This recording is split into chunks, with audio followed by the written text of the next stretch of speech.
여러분 안녕하십니까? 오늘은 남윤식 앵커 대신 제가 뉴스를 진행합니다. 대전 MBC는 3년 전 공주교도소에서 재소자 3명이 동료 재소자를 폭행해 숨지게 한 사건을 단독 보도한 바 있습니다. 네, 이들은 결국 재판에 넘겨져 주범은 무기징역을, 다른 공범 2명은 10년 이상의 징역형을 선고받고 복역 중인데요. 공범 가운데 1명이 교도소에서 또 다른 재소자를 지속적으로 폭행한 사실이 드러났습니다. 김성국 기자 단독 보도입니다. 20대 남성의 팔뚝에 멍자국이 선명합니다. 음주운전과 뺑소니를 저질러 징역형을 선고받고 대전 교도소에 복역 중인 김모 씨. 김 씨는 최근 2달 동안 같은 방에 있는 동료 재소자로부터 지속적인 폭행을 당했다며 교도소에 신고했습니다. 가해자가 방 안에서 아무런 이유 없이 때리고 자신의 영치금을 빼앗는가 하면 폭언과 성추행까지 수시로 일삼았다는 겁니다. 협박의 정도가 가중이 됐었는데요. 밖에 있는 조직원들을 통해서 언제든지 너 친동생이니까 가해를 줄 수 있다. 그런데 폭행 가해자로 지목된 이 재소자는 지난 2021년 말 공주 교도소에서 벌어진 재소자 사망 사건의 공범으로 확인됐습니다. 22살 정모 씨는 당시 살인 등의 혐의로 기소돼 징역 14년형을 확정받고 대전 교도소에 복역하고 있습니다. 피해자의 신고를 받은 교도소 측은 정 씨를 즉시 독방으로 분리수용하고 수사에 착수했습니다. 수사 과정에서 같은 방 재소자들은 정 씨가 폭행한 사실이 없다며 거짓 진술을 한 것으로 드러났습니다. 또 정 씨에게 폭행 등의 피해를 당했다고 신고한 또 다른 재소자도 있는 것으로 알려졌는데 정 씨는 교정당국의 수사에서 혐의를 부인하는 것으로 전해졌습니다. 대전교도소 특별사법경찰팀은 정 씨의 상습 폭행 혐의를 수사해 내부 징벌이나 검찰 송치 등을 결정하기로 했습니다. MBC 뉴스 김성국입니다. 술을 마시고 운전해 교통사고를 내고도 음주운전을 하지 않았다고 발뺌해 공분을 산 가수 김호중 씨 사건. 2달 전 대전에서도 비슷한 사건이 있었는데 경찰이 끈질긴 수사 끝에 50대 운전자에게 음주운전 혐의를 적용해 검찰에 송치했습니다. 이승섭 기자입니다. 승용차 한 대가 아파트 주차장으로 들어서더니 주차된 차량 7대를 줄줄이 들이받습니다. 차에서 내린 운전자와 동승자는 차량을 두고 사고 현장에서 달아납니다. 쿵쿵 물고 일리 도망갔다고 그런 얘기를 하대. 사고 38시간 만에 경찰에 자진 출석한 50대 여성 운전자는 술을 마시지 않았다고 주장했고 혈중 알코올 농도도 0%로 측정됐습니다. 그런데 경찰이 사고 당시 운전자의 동선을 역추적했더니 치킨집에서 운전자가 술을 마시는 장면이 CCTV에 포착됐습니다. 술 마시는 게 이제 다 나오는 거죠. 거기서 뭐 음식하고 술 드시는 거. 500cc 2잔이요. 경찰은 이 직접 증거와 함께 사고 차량 블랙박스와 음식점 영수증 등의 정황 증거를 모아 국립과학수사연구원에 분석을 의뢰했습니다. 그 결과 사고 당시 운전자의 혈중 알코올 농도가 면허 정지 수준인 0.03% 이상이었을 것이라는 결과를 받았습니다. 경찰은 이를 토대로 50대 여성 운전자를 음주운전과 사고 후 미조치 혐의로 검찰에 넘겼습니다. 이와 함께 동승자가 운전자와 함께 술을 마시고 사고 처리 과정에서 차를 몬 정황을 포착해 동승자에게도 음주운전 혐의를 적용했습니다. 이와 비슷한 사고를 낸 가수 김호중 씨 사건의 경우 경찰은 음주운전 혐의로 송치했지만 검찰은 역추산 결과만으로 유죄를 입증하기 어렵다고 판단해 음주운전 혐의를 빼고 기소한 바 있습니다. MBC 뉴스 이승섭입니다. 최근 지역사회에서 불법 촬영 범죄가 잇따른다는 대전 MBC의 연속 보도와 관련해 검찰과 경찰, 행정안전부 등 11개 관계기관이 오늘 대전지방검찰청에서 공중화장실의 불법 촬영 범죄를 근절하기 위한 대책회의를 열었습니다. 이를 기관은 학교를 포함한 공중화장실에 대해 불법 촬영 장비와 칸막이 시설을 점검하는 등 다각적인 예방 활동을 전개하고 검경 직통 연락망을 구축해 불법 촬영 범죄를 신속하고 철저하게 수사하기로 했습니다. 지난주 파행 이후 일주일 만에 다시 열린 대전시 의회 의장 선출이 국민의힘 내분이 재연되며 또다시 부결됐습니다. 자리 싸움으로 시작된 갈등이 수습은커녕 해결의 기미가 보이지 않는 건데요. 후반기 의회 운영에 차질을 빚게 되면서 시민을 위한 일은 언제 하냐는 비판의 목소리가 커지고 있습니다. 김광현 기자입니다. 지난주 후반기 의장을 뽑는 투표가 1차 부결과 이후 일부 의원들의 투표 불참 등 파행으로 끝난 뒤 일주일 만에 다시 열린 대전시의회 본회의. 22명 시의원 전원이 참석했는데 결과는 1차와 똑같은 표수로 부결이었습니다. 김선광 의원 11표, 무효 11표, 2차 투표에서도 출석 의원 과반수를 득표하지 못하였기에 국민의힘 대전시당은 내부 경선에서 단독 후보로 추대된 김 후보의 선출이 1차 투표에서 부결되자 무효표를 던진 조원희 의원에게 당원권 정지 2개월, 나머지 8명의 의원에게 징계 보류를 내리며 찬성을 유도했지만 또 실패했습니다. 일주일 만에 치러진 투표에서 같은 결과가 나온 건 국민의힘 내부 협상 과정에서 아무런 진전이 없었던 것으로 분석됩니다. 상임위원장 배분을 둘러싼 의원 간 갈등이 당의 전면 개입에도 해결되지 않은 겁니다. 연거푸 고배를 마신 김 의원은 시민에게 사과하고 더 이상 의장 후보로 나서지 않겠다고 밝혔습니다. 저희가 끝까지 노력은 했지만 감정에도 호소해보고 했지만 그런 부분에 대해서는 조금 합의 사항이 잘 이루어지지 않았습니다. 제가 사실 맞지 않는 옷을 입으려고 했던 것 같아요. 내분을 주도한 것으로 지목된 조원희 의원은 저마다 소신 투표를 한 것이라며 자신이 받은 징계에 대해 이의를 신청하겠다고 밝혔습니다. 우리 당 후보로 선출된 1인 후보를 놓고 이제 신임 투표 성격을 가진 거잖아요. 각자 의원들이 소신 투표를 했다고 봅니다. 다수당의 내부 자리 다툼 때문에 의장단 구성이 파행되고 의회가 개점 휴업하는 것, 4년 전 또 8년 전에도 벌어졌던 일입니다.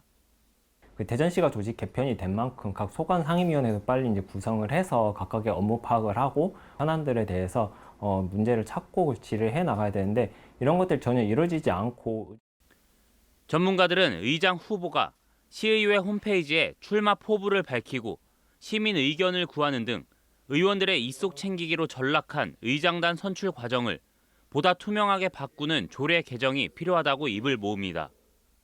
MBC 뉴스 김광현입니다. 충남 산림자원연구소는 충남도 산하기관이지만 행정구역상으로는 세종시에 위치하고 있습니다.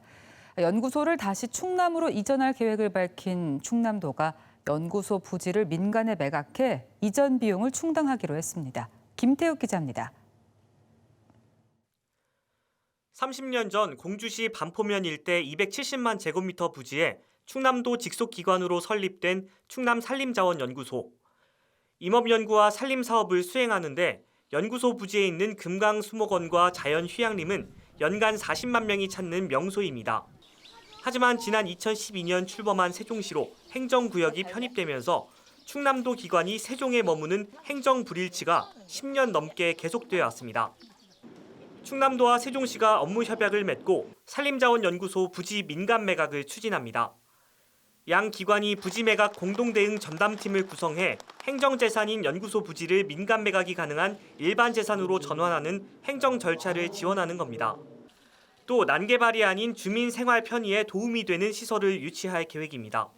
산단이다 뭐다라고 있겠지만 저는 산림자원연구소로서 이제까지 기여했던 그런 목적과 그런 부지였다라는 점이 이어져 가는 것이 바람직하다라는 생각을 합니다. 충남도는 민간 매각이 제때 이뤄진다는 전제하에 산림자원연구소를 도내로 이전할 계획입니다. 유치 전에는 벌써부터 공주와 보령시, 청양과 금산, 태안 등 5개 시군이 각자의 장점을 내세우며 뛰어든 상황입니다. 충남도는 이르면 다음 달 중 충남산림자원연구소 이전 대상지를 결정할 계획입니다. 산림자원연구소 신축에는 최소 1,500억 원의 재원이 필요할 것으로 예상되는데 최소 3천억 원 이상으로 추산된 현재 연구소 부지를 매각해 자금을 마련한다는 계획입니다. 산림자원연구소를 충남에 새롭게 신설하는 데 있어서의 매각 대금을 사용할 수 있기 때문에 저희들한테도 아주 유리하다. 그래서 윈윈하는 그런 오늘 협약이다. 충남도는 현재 민간 기업 2곳과 연구소 부지 매각 협의를 진행 중이라고 밝혀 조만간 매각기업과 협상 결과가 수면 위로 드러날 것으로 보입니다. MBC 뉴스 김태욱입니다. 투명도를 자유자재로 조절해 화면 너머도 선명하게 볼 수 있는 초대형 나노 투명 스크린 기술이 세계 최초로 개발됐습니다. 기존 제품보다 10분의 1 가격으로 대량 생산할 수 있어서 다양한 분야에 활용될 전망입니다. 최기훈 기자입니다. 얇은 필름으로 만든 화면에 다양한 영상이 구현됩니다.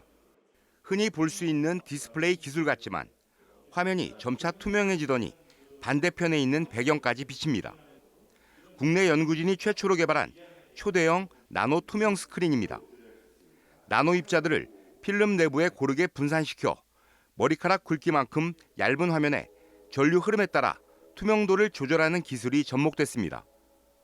나노 입자는 우리가 선택적으로 빛이 들어왔을 때 산란하기 때문에 그 위치에 정보 영상을 구현이 가능하고 나머지 공간들에 있는 부분들은 비어있기 때문에 외부광이 그대로 투과됨으로써 이 기술은 투명도를 자유자재로 조절할 수 있기 때문에 설치 장소나 환경에 구애받지 않는 것도 장점입니다.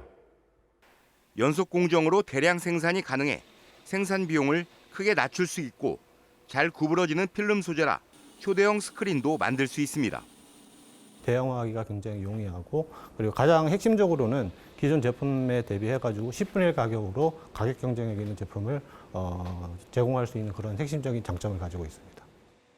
폭염이나 강추위에도 강한 초대형 나노 투명 스크린 기술은 대형 공연장이나 야외 무대 그리고 스마트 창문 등 다양한 분야에 활용될 수 있을 것으로 기대됩니다. MBC 뉴스 최규입니다.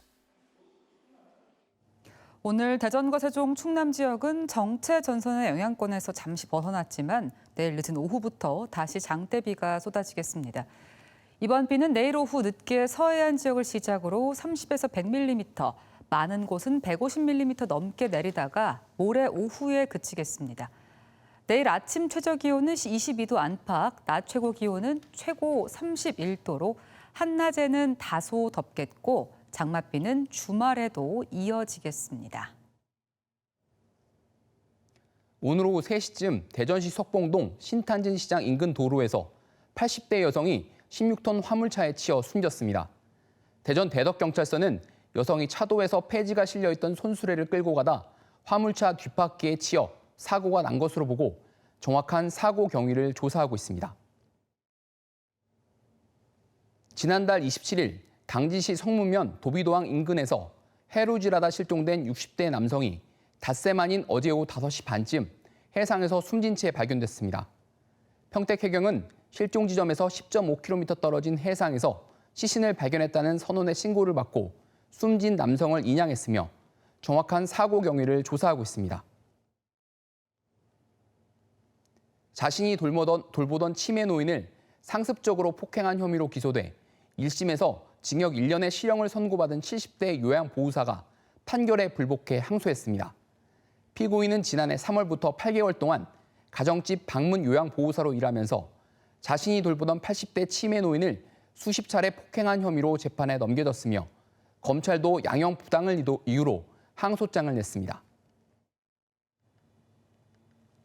국민의힘 당대표 선거에 출마한 원희룡 후보가 어제 대전시장을 만난 데 이어 오늘은 세종시장과 충남지사를 잇따라 만나 충청 당심 잡기에 나섰습니다. 원 후보는 세종시청에서 최민호 세종시장과 김태흠 충남지사를 만나 충청인이 우리 당에 대한 지지와 기대가 있어야 수도권 승리도 가능하다며 충청 중심론의 기술을 자처했습니다. 이에 대해 김 지사는 한동훈 후보의 총선 패배론을 거론하며 원 후보에게 힘을 실어줬고 최 시장은 세종시가 행정 수도의 역할을 할 수 있도록 노력해달라고 요청했습니다. 이장우 대전시장이 지난 2년간 보여준 이분법, 권위주의적 리더십이 많은 공공 갈등을 야기했다는 주장이 나왔습니다. 곽현근 대전대 교수는 민주당 대전시당이 주최한 민선 8기 대전시장 전반기 토론회에서 온통 대전 파기에 따른 국비 60억 원 환수, 보문산 난개발 우려 등을 예로 들며 막대한 매몰 비용, 갈등 비용이 발생했다고 지적한 뒤 포용적, 통합적, 민주적 리더십을 주문했습니다. 충남 선거관리위원회는 지난 4월 실시한 국회의원 선거와 관련해 선거구민에게 음료를 제공한 후원의 대표 등 3명을 검찰에 고발했습니다. 이들은 선거 기간에 270만 원 상당의 음료를 구입해 후원회를 방문한 선거구민에게 제공하고 선거 이후 후원회 경비 330만 원 상당을 식대로 쓰고 돌려받은 뒤 증빙서류도 허위로 기재해 보고한 것으로 드러났습니다. 코로나19 바이러스가 인체 내에서 빠르게 대량 증식하는 원리를 국내 연구진이 새롭게 밝혀냈습니다. 한국화학연구원 연구팀은 코로나19 바이러스가 몸속 세포에 침입한 뒤 세포 속 미토콘드리아의 구조와 기능을 바꿔 바이러스 복제에 필요한 에너지를 비정상적으로 많이 만들어낸다는 사실을 확인했다고 밝혔습니다.